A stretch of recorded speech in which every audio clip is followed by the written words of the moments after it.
خدای متعال اون وقتی که موسی و هارون رو مأمور کرد که برن به سراغ فرعون، خیلی کار عظیمی بود. 2 نفر آدم تنها برن به مقابله و معارضه با یک قدرت عظیم اون روز. قدرت فرعونی به قدرت بسیار عظیمی بود. حضرت موسی عرض کرد پروردگارا، خب ما ممکنه بریم ما رو مثلا بکشن، به قتل برسونن، کارمون نیست و کار بمونه. از کشتن نمیترسیدن. خدای متعال به حضرت موسی فرمود اننی معکما اسمع و ارا. نترسید، واهمه نکنید، دچار اشتباه در محاسبه نشید. خدا با شماست. اننی معکما اسمع و ارا. خدا با شماست.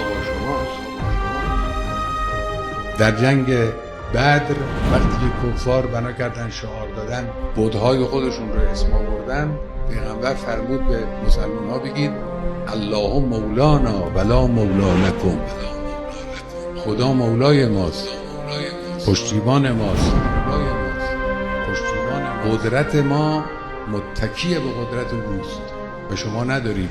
قوت ملت ایران بخش اصلی و مهمش به خاطر اعتقاد به حمایت الهی،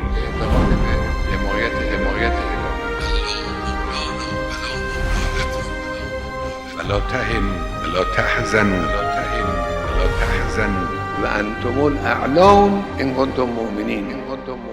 اگر ایمان در دل و در عمل وجود داشته باشه، کوه‌ها در مقابل یک جامعه، یک مجموعه، یک انسان قوی هموار خواهد شد. در اون دشواری‌های عجیب ناشی از حکومت فرعونی، موسی به قوم خودش گفت که استعینوا بالله واصبروا. از خدا استعانت بجویید و صبر کنید، پایداری کنید. ان الارض لله یورثها من یشاء من عباده والعاقبة للمتقین. این مهمه. عاقبة للمتقین. بعضی‌ها میگفتن که ما گیر افتادیم، اما خدای متعال قدرتشون نشان داد، بر فرعون و بر قوم فرعون غلبه کرد.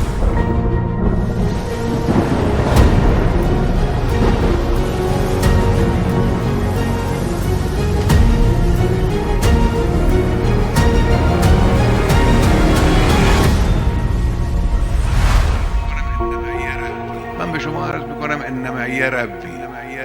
بدانید خدا با ماست. با ما بودن خدا معناش اینه که میتوان 2 نفر آدم تنهای دست خالی رو فرستاد به جنگ یک فرعون. از همه امکانات استفاده میکنن برای اینکه این رویش مبارک رو، این جمهوری اسلامی را، این انقلاب مجسم را شکست بدن و نترسیدن. الله مولانا. اونی که باور نداره نگاه کنه به این 40 سال.